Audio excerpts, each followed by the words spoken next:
the Magarey Room, and of course Adelaide, 37-point winners over the Kangaroos. And we go live down to the Crows change rooms where we've got the young gun, Sid Draper, joining us. Sid, are you with us? Have we got you there, Sid? Yeah, I'm here. Good, yeah. A bit of technical difficulties. There's a big cheer that went up here. Hey, congratulations, mate. You've started the third week in a row as a sub, but you got a bit of an early call-up today, a bit of misfortune for Josh Rochelle. But how good did it feel to get back or get onto the ground a little bit earlier? Yeah, definitely really sad for Rash. Feeling for him, but, you know, he's a strong guy, and I know he'll bounce back. But, yeah, to be able to run out there with the team that we got, it was just an absolutely awesome experience. Now, Sid, it's Sam Jacobs here, mate. I was unfortunately coaching against you around about this time last year, mate, but you've settled into AFL life pretty comfortably. How have you found the transition from, I guess, under-18s footy to league footy and now to AFL footy? Yeah, and it's been massive, but with the help of the team and staff, it's been such a seamless transition. And, you know, I've absolutely loved every minute of it. As soon as I walked through the door, the boys have been so welcoming and just allowed me to slot into a group that's already so connected, and I feel really a part of it. Who's been someone that I guess has mentored you, mate, or helped guide you in your first early parts of your career? Well, I'd like to say everyone, because it's true, but specifically I'd say Alex Neil-Bullen has been a massive one for me. He came in from Melbourne, so he was new to the group as well, but just giving me so much advice on life and the football world and specifically craft. And then Jordan Dawson as well, who let me come stay with him and his wife Millie over the pre-season for a bit, which was just awesome, and he just took me under his wing and, you know, showed me the AFL life. So credit to those two, they've been absolutely unreal. Sid, one of the magic moments today took place about the 9-minute mark of the third quarter. You took a handball from Riley Thilthorpe, ran in and kicked the goal. Did you hear the roar that went up? Because certainly it was probably one of the biggest ones of the day.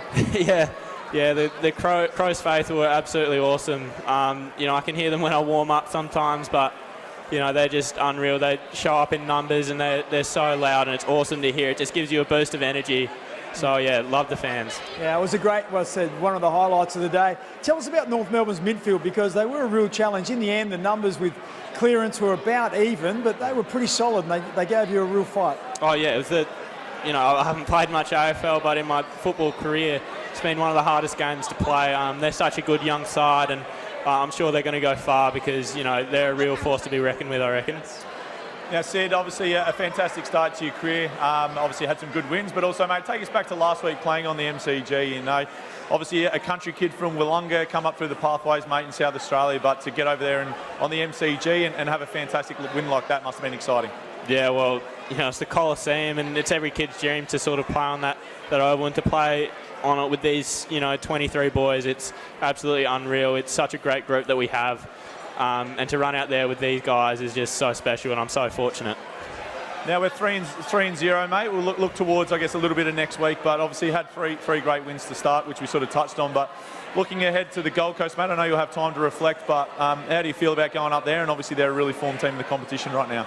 Oh, definitely. I think it's one of our key things is to respect our opposition. You know, we're coming up against a strong side in Gold Coast like we did this week.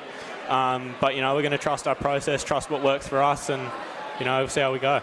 Just one final one, Sid. Tell us about, like, you've played 3 games now, and I guess each game it probably gets a little bit more comfortable. Do you feel like you're settling in, and today there was a bit more game time for you? Do you feel like this is something that's starting to feel comfortable? Oh, definitely.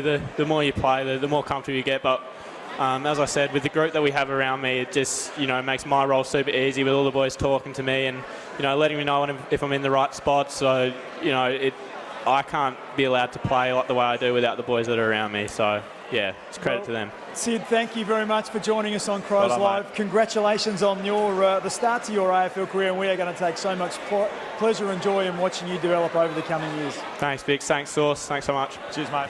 There you go, Sid Draper, who was pretty good today. Like it wasn't quite as prolific as what we've seen him come on late in games as the sub, but you can just see some of the things he does. That handball he gave out to Peatling, his ability to have that sideways movement and explosiveness around stoppage. That's going to be really important for us. Yeah, it is. I guess a question for you, Bix. You've been around footy a long time, and you know, we talk about, I guess, the importance we put on young draftees when they first come into the game.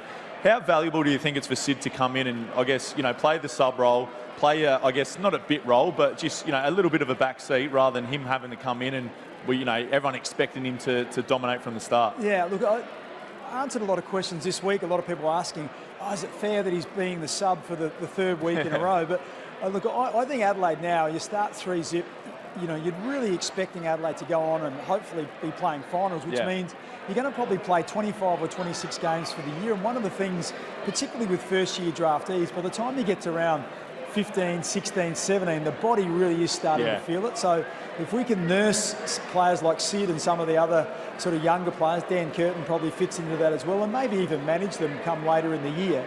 That way you give them the best opportunity to still be running and still be sort of feeling good with their body if Adelaide are good enough to make the finals. And I think the other thing at the moment is we've got a pretty clean bill of health. So, injuries are going to come, opportunities are going to come for more game time. And, all the time we want more and more and more. But like you said, it's a long season, plenty of footy to be played, and, he's got a bright future ahead of him. Yeah, just another key matchup today was the Cherry and Riley O'Brien. I thought Riley O'Brien was pretty good today. Like, Cherry battled hard, and he's a sort of a real soldier and a warrior, but I thought O'Brien, broke even and had some nice moments himself. Yeah, I think the thing I'm really enjoying with Berta is, he comes in, and I think at the start of his career, I think we all agree, he was just a real flat-out competitor, probably lacked that bit of polish, but I reckon now he's actually starting to develop a bit of craft, and I reckon his ability to connect with midfielders now has been really good, where he probably hasn't had that in recent times. So, like I said, he's lost none of that competitiveness. I think he's continued to add layers to his game.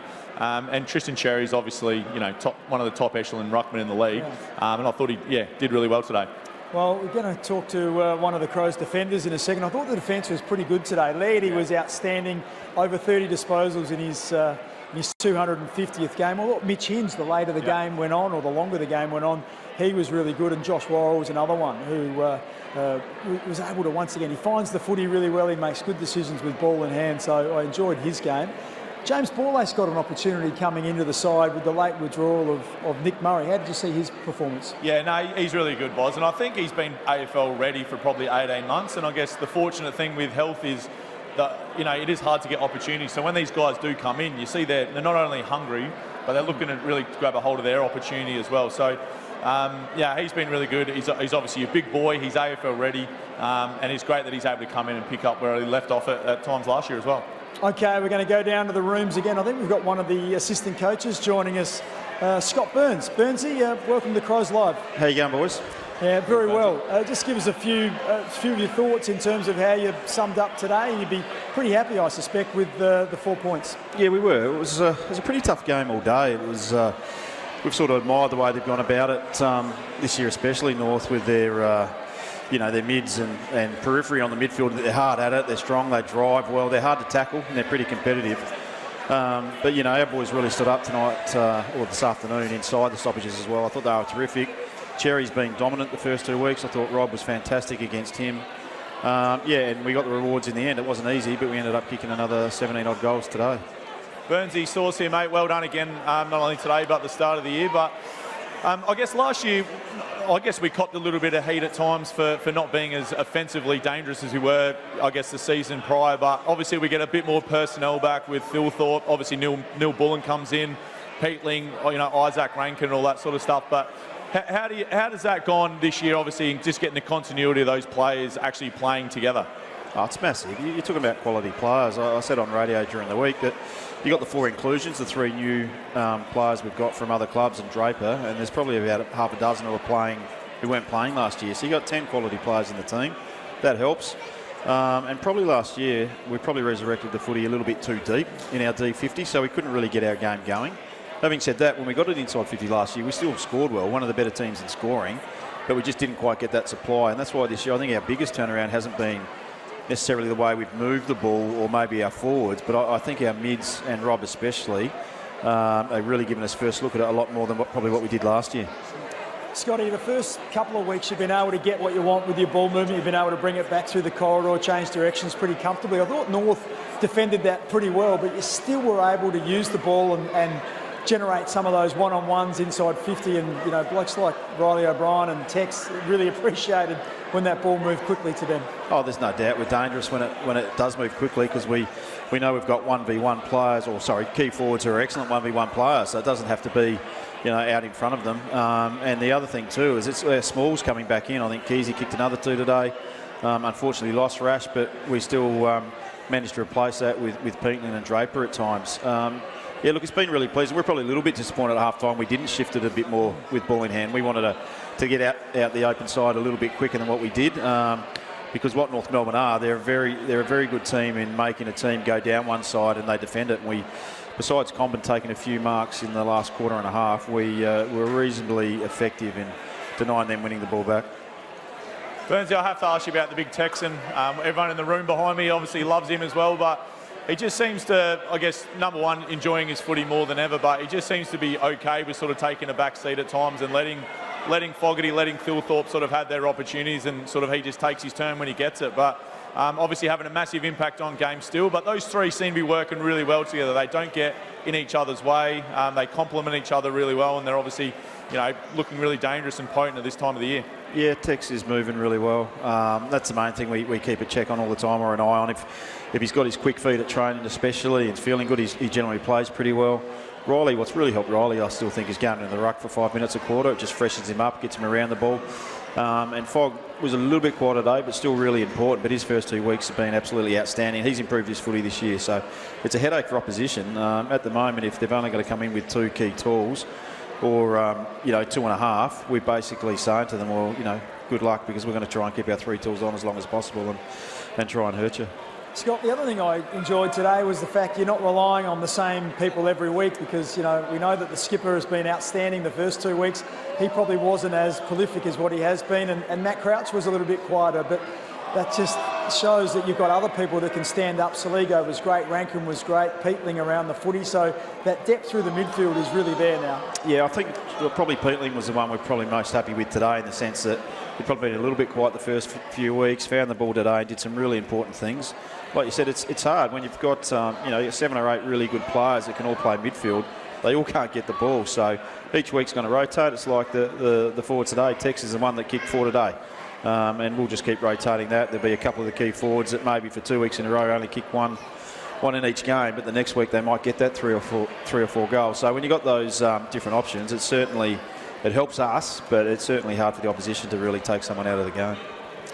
Now I'm in the coaching game, Burnsy. I want to talk about someone who probably doesn't get the kudos, probably externally as much as we love him internally, but Benny Keys. Did you ever think he could get to the heights he has as a forward? Because his ability to work was always there, but he actually has really good goal sense and is able to hit the scoreboard at times as well. Could you have predicted the growth he's had with his game up forward?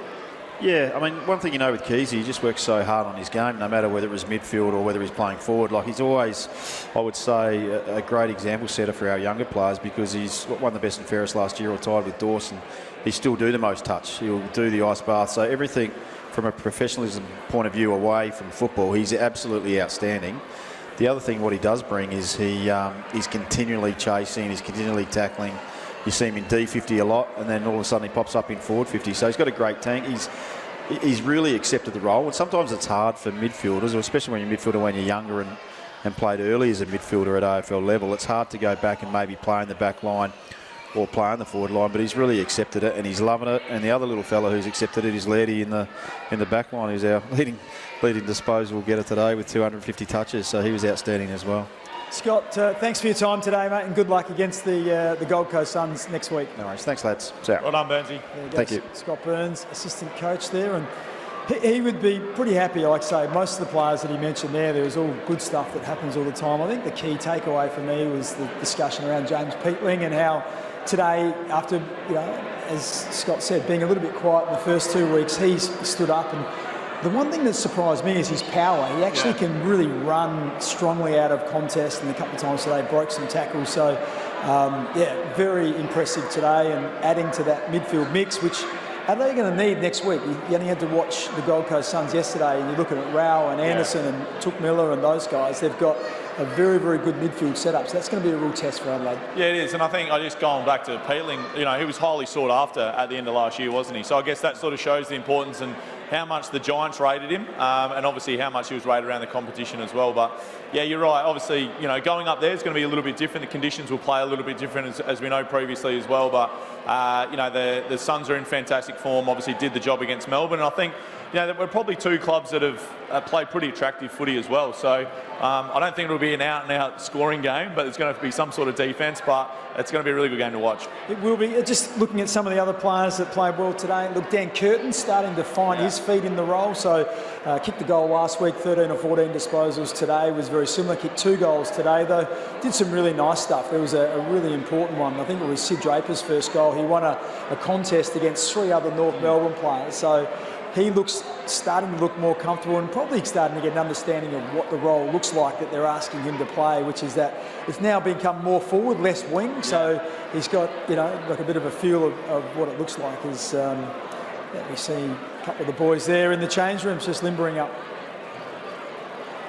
So yeah, I've done a bit of research. So they're doing rotations now, Bick. So I think the team meetings push back a little bit, and they do 3 rotations: 1 family time, 1 stretching, and 1 in the ice bars. So, and then they've pushed the meeting back. So as you can see, you get a little bit of an insight into what they're doing in the rooms, but the family time is obviously really important as part of that as well. What about the start to the year? Has it surprised you how well Adelaide have played? 3 wins, 3 comfortable wins, and as well as they've played, in all 3 games. It probably hasn't, in terms of the sense that if we want to be a legitimate top 8 team, like they're 3 wins you've got to get done, and we have, and we've done it pretty convincingly in the end. So, from that point of view, and I like to think that we are going to be that top 6, top 4 team. That we just have to get those wins. So I guess from that point of view, probably ticks the box to sort of show that we are around that top 8 mark.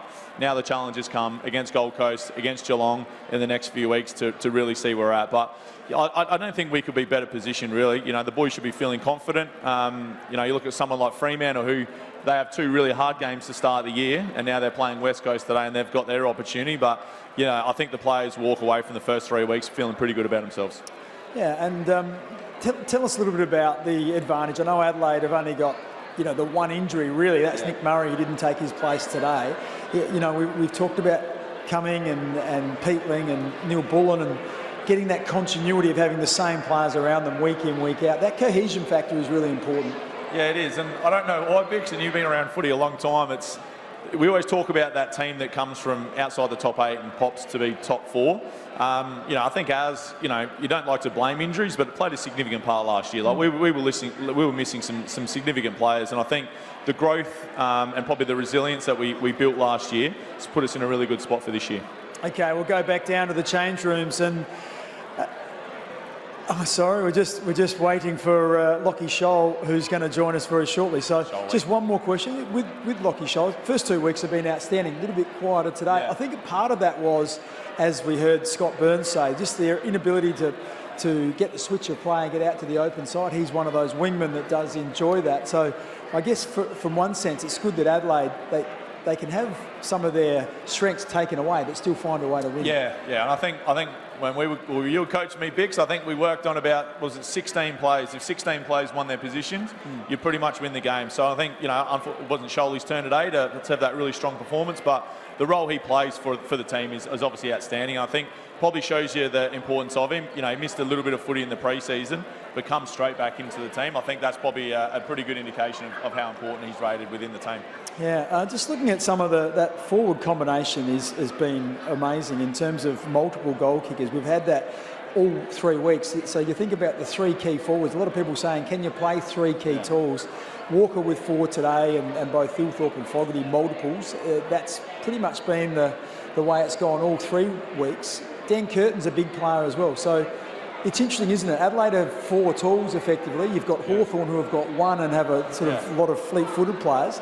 Do you think they can maintain that through the whole year? Yeah, I do, and I think as the games sort of slow down, and as we get into winter months, and the weather may play a factor. Obviously, fatigue plays a factor. Those guys giving you that presence down the line becomes really important. And I think the other thing that, it's probably Thilthorpe. He's the biggest one of them all, but he's probably the most dynamic of them all as well. Obviously excluding Curtin, but he gives you a fantastic look, even if it's on the ground. So he's a really unique matchup and really hard one to find the right matchup for him. So I think they all complement each other really well. Okay, let's go down to the rooms. Locky Shaw joins us. Locky, firstly, congratulations. Another good win for you. Thanks, guys. Yeah, another strong win. North Melbourne, obviously, a quality opposition, and we scouted that coming in, so it was really good to, be able to, I suppose, grind that one out and get the 4 points. Love that you're wearing the lead 250 top. give us a little summation of Rory Laird and I guess your experience coming into the club and what he means to you and also what he means to the rest of the team. Yeah, Lairdy's top bloke, very funny. But in terms of, I think it's been spoken about a lot this week in terms of his professionalism and the way he goes about his game week in, week out. Is the best I've seen. So I think he gets every I suppose he deserves every reward that comes his way because he earns it. So in terms of that space, he's the best I've seen, and great bloke. So well deserved.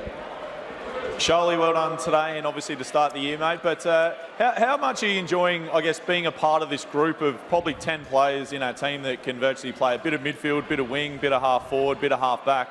We just seem so versatile now, and within games, obviously, we can pull certain levers depending around how we want the game to look. But obviously, you're a big part of that, and it's really helping in how we want to play this year.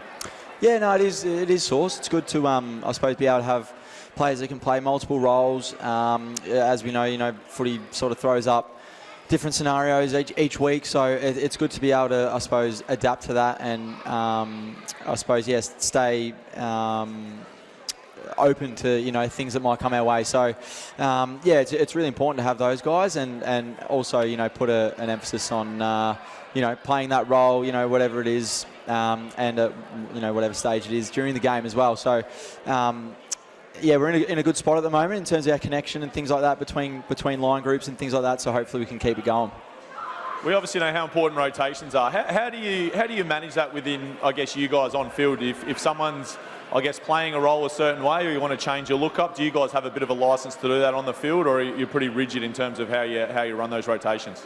I think Burjo does a great job of that. He's got and Joshy, our gym coach, but he looks after the board during game day, and obviously Daz has all his technology, I suppose, on the bench to be able to monitor things like game time, and I suppose can see that in real time and be able to make decisions based on that.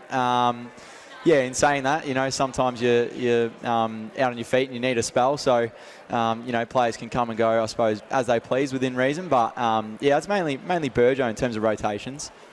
Hey, Locky, tell us about the conditions out there today, because it got a bit scrappy in the second quarter. A lot of times you tried to come back through the corridor. There were some missed kicks and some turnovers. Was it difficult with that breeze? Yeah, it was a bit swirly down at ground level. I think, it was good that we were still able to, bring what we try to bring each week, which is contest. We kept coming back to that. Obviously, as you said, big shares are little bit of, I suppose, maybe ball movement in there, but it's sort of just about moving on and being able to play the game and stay in the moment. So I think we were able to I suppose do that this week, which is pleasing. Sholly, I think it was maybe after your second year, Tex said you were one of the top 3 kickers he's played with in his time, and obviously that was a big pump up for you at such a young age. But it looks like now we're actually starting to build a group who kick the ball really well. Is that something that do you feel has been recruited, or do you guys practice it a lot, or is it just something that's sort of evolved? But we just seem to be kicking the ball really well as a team, and obviously our forwards are benefiting from that. Yeah, I think that's a big call from Tex, but I think, I think the group, we're a really driven group. I think, there's always guys upstairs, at the club, putting in work on the shed floor and refining their craft, I suppose. And we've been really consistent with that, over the course of, 4 or 5 years now. And, I suppose it's been really pleasing to be able to, I suppose, put that out there on show this year. But I think it's been years in the making as a squad. We've been really, really diligent and consistent with that. So now it's really pleasing to see that come out on game day. Now, Locky, I know you mentioned the wind was swirling, but another good goal-kicking performance, 17 goals, 11, I think it was. It goes on the back of a number of good goal-kicking performances in the first couple of weeks. Is that more so about where you're taking the shots and or the proximity, how close you are, or is someone who's going to take credit for it down there as the goal-kicking coach? I think it's just the forwards, I suppose, executing. They've been unbelievable, really. I think, we talk about things like shot selection and things like that. But yeah, no, credit to the forwards. They've just put in a mountain of work, and I suppose Burnsy could he'd be happy to put his hand up and take responsibility for that. But at the end of the day, I think the boys have to go out there and kick straight. So yeah, props to the forwards. They've been unbelievable. Yeah, well, Sholly, props to you as well, mate. Thanks for your time, and yeah, keep going, keep it rolling. No worries, guys. Thank you. Okay, Locky Shaw there, down from the rooms. That's it for pretty much for us tonight. You got a couple of words to sum up how the day went, Sauce? Oh, I just think it went to plan. we walk away, we get to round 3, and it's unfortunate to lose Joshua Shelley. Like I said, we've got lots of depth coming through, and I think the boys are ready now to go to the Gold Coast and really put a strong performance together, and I guess really show where we're at. And I think that's probably the biggest thing is we tick these 3 early wins off, and now, like I said, Gold Coast into Geelong, back into Gather Round. I think it's going to be an exciting time for the club in the next 2 weeks. Yeah, indeed. I think they'll get a true indication of where they sit. Another unbelievable crowd today. 46,500 turned up to Adelaide Oval. We thank you for that. And of course, thank you for tuning in to Crows Live.